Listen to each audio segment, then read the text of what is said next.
Hello everyone, my name is Casey McElrath and this is my Facilities Management Final Project. It is presented over Energy Management and was created for the Spring 2021 FM504 course at Southeast Missouri State University.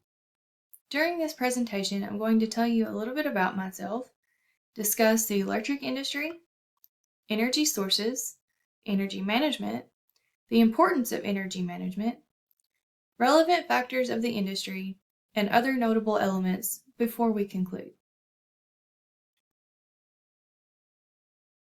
Again, my name is Casey and I am 28 years old. I live in a very small town called Holcomb, Missouri, nestled at the very bottom of the Boot Heel of Missouri. We are famous for Strawberries Barbecue and the Holcomb Hornets. An interesting fact about me is that I'm anaphylactically allergic to cinnamon. So I pretty much have to hibernate from the end of August through January for what I like to call pumpkin spice season. I've been married to my husband Rex for almost 6 years, and yes, I did say Rex, like a T-Rex. We live on a small farm with 5 horses, 2 dogs, and a cat, all of whom are rescue animals that love to keep us on our toes. I began my educational career at SEMO in 2011, where I graduated with my Bachelor's of General Studies in May of 2016. After the pandemic chaos in 2020, I made another crazy decision to come back and pursue my Master of Science in Management, which I will graduate with this May. I started working at Pemiscot-Dunklin Electric Cooperative part-time when I was 16 years old and worked there for almost 12 years in many capacities. It is there that I met my husband and started learning the ins and outs of the electric realm. My husband is a journeyman lineman, as you can see pictured here. Therefore, I have a unique experience in learning the history and operations of the industry. I was very fortunate to be able to experience this and use the knowledge to change careers this past February. I am now a professional services specialist for Southeastern Data Cooperative in Atlanta, Georgia. I specialize in electric and fiber program implementations. One of the main things I have learned over the years is that the electric industry has brought us a long way. The convenience factor alone is amazing. Can you think of how many times a day you walk into a room and instinctively reach for that light switch? I can't imagine having to light a candle or an oil lamp every time instead of reaching for that handy little switch. The electric industry cuts down on manual labor through the use of equipment and technological advancements. The electric industry has also afforded us all a way to save time, effort, energy, leading us to great efficiency. Energy management focuses on 3 main areas: the efficiency of individual electrical fixtures, machines, and components, overall system efficiency, such as equipment working together as a whole, and operational efficiency as well, which includes strategies and equipment maintenance. Another impact the electric industry has had is, of course, cost. The money spent on investments for equipment and efficiency in the electric industry is usually returned tenfold in savings. This is applicable for companies and consumers alike. The electric cooperatives I have worked for and with mainly utilize coal energy. While this is one of the most cost-effective energy sources, it is often criticized for the pollution factor it creates in the environment. In an attempt to offset these effects, others in the area have started using wind and even solar power to generate and distribute current to their consumers through cleaner energy sources. Now that we've touched on the basics, let's dive into energy management. A goal for sustainable energy management is to achieve a net zero energy structure. This is a situation where the energy used for the structure is obtained from its surrounding environment factors, such as the wind and solar sources I previously mentioned.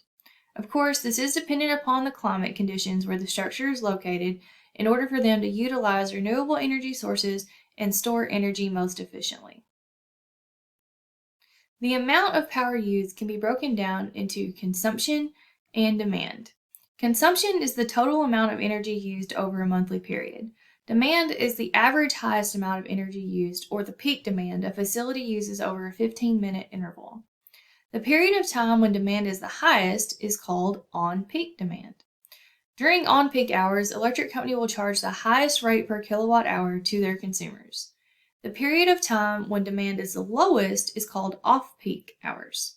Utility companies charge less during off-peak hours as an incentive for consumers to shift their electric usage to the times when demand for power is lower.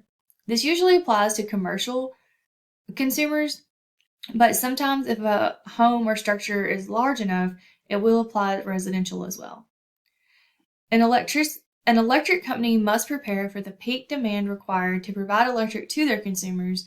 Therefore, they will sometimes charge an additional fee called a demand charge to their respective consumers. Power factor is the way a facility uses power and the resulting power system's efficiency. Power factor is improved by reducing the number of inductive loads or adding capacitors at the electric system. This is the ratio of real power in kilowatts to apparent power in kilovolt amperes. A facility is most efficient when their power factor is at 1.00. This is known as a unity power factor.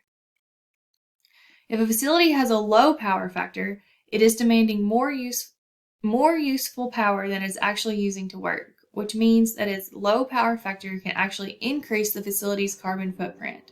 If you recall the pollutant issues from the coal power, this can also be an issue. You may be wondering why all of this is important. Well, energy management is important for many reasons, but the main reason is, of course, money. We've all heard the phrase that money makes the world go round, so it's only natural that it's at the forefront of the electrical industry through efficiency in energy management. The more efficient the electrical system, the more money that is saved. Another factor to discuss in regard to energy management is facility strategies. Many facilities save money by shifting their demand to their off-peak hours. An example of this is ice storage. During off-peak hours, a facility will make ice and store it for use in cooling the building during their on-peak hours rather than running their costly AC units. Facility power generation is another way to cut costs. Self-generation is a form of power generation. For example, when hospitals utilize industrial-sized generators, this is a form of self-generation. These generators are designed to handle the load of a hospital's entire electric grid. Hospitals use these generators during on-peak hours to provide power to the hospital, but also in emergency situations to help save lives. Benchmarking consumption is also used by facilities in order to save money. This is a process of comparing the electric consumption of a facility to other facilities of the same type, purpose, and age. This system helps the facility manager decide if there are improvements that are needed to maintain the operations and competitive edge of the facility. For the sake of time and everyone else's sanity, I'm not going to dwell too long on these elements, but I felt that they were too important to energy management not to mention. A lighting system is an easy way for a facility manager to save energy and therefore save money if they invest in the right lighting system. LEDs are becoming more and more popular and there are advancements made each and every day.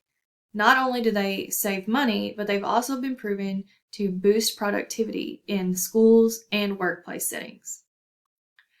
Fuel cells are devices used to convert fuel sources into electrical energy. They are clean and efficient, providing lower amounts of pollution. If you remember when we discussed coal energy, even though it's a cheap alternative, the pollution is a main cause for concern. Therefore, wind and solar are also worth mentioning again because they are becoming more and more prevalent in the energy management realm. I chose the topic of energy management from Chapter 10 of our textbooks. This was one of the longest chapters we had all semester. Based on that, I hope you realize that this information provided today in my presentation is just the tip of the iceberg in regard to energy management. However, I hope that I was still able to convey the importance of energy management and how it affects sustainable facilities management. This is a very significant topic in my life as me and my husband both have careers that focus on this industry. However, you probably noticed a pattern throughout the presentation of efficiency and cost saving.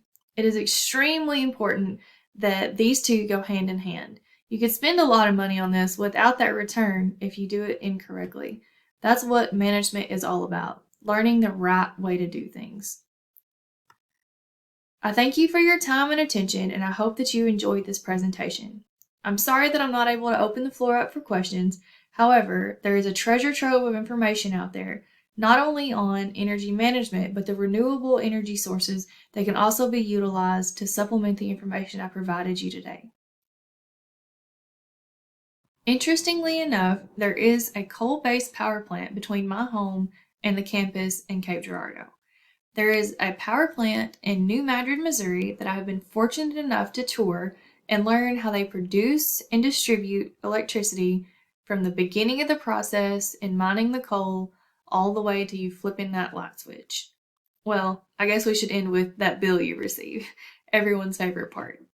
If you ever have the opportunity to tour that, I highly encourage it. And if not, I encourage you to think past the light bulb and realize that there's so much more to energy management that can help us not only as consumers, but in our future endeavors as leaders and facility managers.